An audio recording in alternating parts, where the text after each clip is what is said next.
Advanced manipulation methods. Our goals as a manipulator can sometimes be quite ambitious.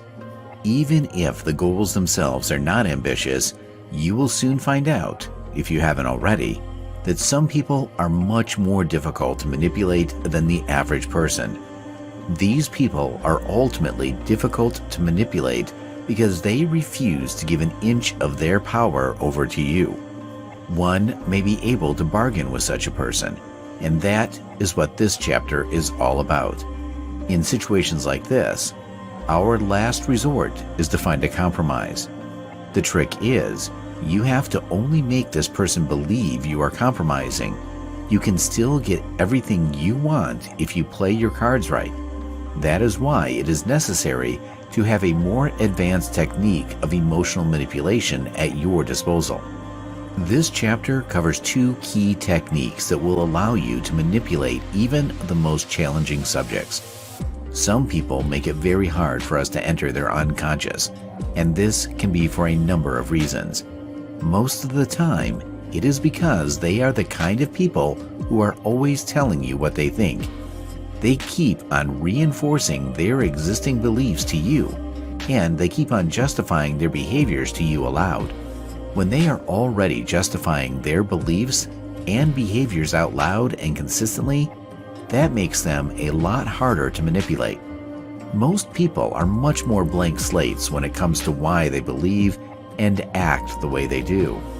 Once you get them to see new reasons or new ways of thinking about things, they start to follow your path instead. But if they don't start as a blank slate, it means you have to go deeper. But since this book specifically gets into the emotional side of manipulation, we will tell you the techniques that will win over any person, because every person can be swayed by fear. And that is the emotion we employ for these techniques. Even if you think you are having trouble with manipulating them for some other reason, you will still be able to use the information contained here to manipulate them. It is just that these are not easy techniques to accomplish by any means. So when you are using them, it means you are pulling out all the stops to get into their mind. We only recommend trying them when all else fails. Not only will we go through these two fear-based techniques, but we will have another crucial lesson on the structure and function of the human brain and how knowing it will help you manipulate harder subjects. Now that you know what you're getting into, let's get started. Fear and relief. Although everything we do in emotional manipulation uses dark psychology to some extent, the fear and relief technique may use it the most.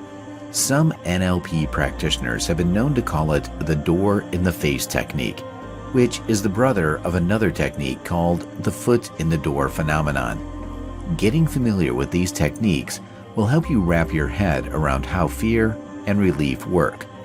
For the foot in the door phenomenon, your initial goal is to fish for a tiny bit of commitment from the subject.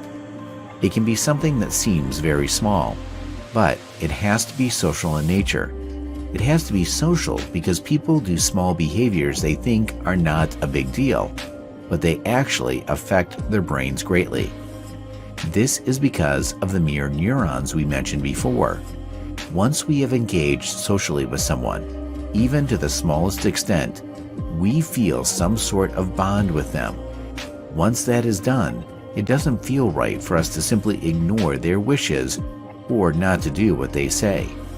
This is the dark psychology used in the foot in the door phenomenon. It is named because it is often used by door-to-door salespeople when they are trying to get people to buy their product. The salesperson knows they can't ask for much at first, but let's say they are trying to get you to buy their vacuum. After they make the seemingly small request that you let them vacuum up a tiny area by the front door, they show you how well the vacuum does its job. But even more importantly, you let them ever so slightly into your home. You have fired mirror neurons because of this bond, and it is hard to say no to them, at least compared to before. This brings us to the door in the face phenomenon, which is more or less our fear and relief technique. Door in the face is when you don't just ask the subject If you can vacuum the entrance by their front door, you toss grape juice over their carpet, but then immediately use the vacuum to show them how it takes all of it out of your carpet. Now, we aren't telling you to go out there ruining anyone's carpet. The main thing to take away from this is the fear and relief part of it. You make the subject afraid of potential consequences, but then you show them they had nothing to be worried about in the first place. This works on even the most stubborn subjects because it goes deep into their unconscious with the potent feeling of fear. Fear and relief is an exemplar of emotional manipulation because of what it can do for NLP practitioners who are struggling to move their subject otherwise. Let's say they don't budge with any technique you use on them. Your goal is to make them adopt one of your political positions. It doesn't matter what for this example, so just imagine one. By using fear and relief, you can, in fact, help change their mind on their existing beliefs. You just have to make them think there is something to be feared. It has to be something legitimate they would really believe. Otherwise, it won't work. Fear is based on our genuine understanding of the world, so they won't be influenced by your technique if they don't see the world in the way you want them to. To some extent, you yourself have to adopt their worldview, if only for the sake of manipulating them in the end, so that you can understand how they think and what would make them afraid. Tell them something that would make them afraid, but then frame how adopting your political belief would assuage their fear. This is the essence of the fear and relief technique. This is what we meant in the beginning of the chapter when we said that manipulating difficult subjects involved compromise. It's because if you want to get inside someone's head, you have to know how they think too. The reason we don't always have to go that deeply into everyone's mind is that with less difficult subjects, they don't necessarily have the most developed ideas about the world. This allows us to mold their mental concepts as we see fit. But when the subject already has views, this is a different story. These subjects, in particular, have views that they see as well-reasoned and justified.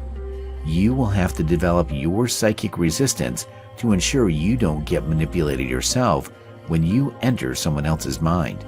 But it is a step you will have to take in the process of figuring out what will make them afraid. The next technique is called the FOMO technique, and it also relies on the emotion of fear.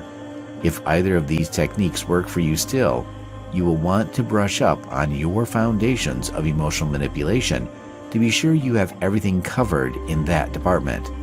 With that said, let's move on to the FOMO technique.